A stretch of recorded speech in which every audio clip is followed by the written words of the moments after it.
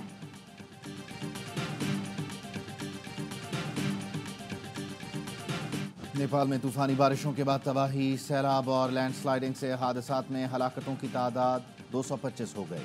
مشرقی اور وسطی نیپال کا بڑا حصہ سیلاب کے باعث زیر آب۔ دارالحکومت کھٹمنڈو میں ٹریفک اور معمول کی سرگرمیاں معطل ہو کر رہ گئیں۔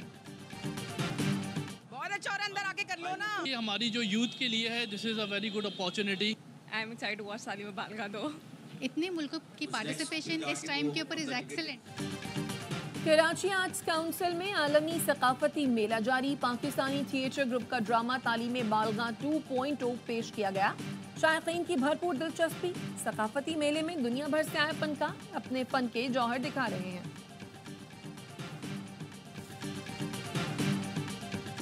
اور کامیڈی کنگ عمر شریف کو مداحوں سے بچھڑے 3 برس بیت گئے۔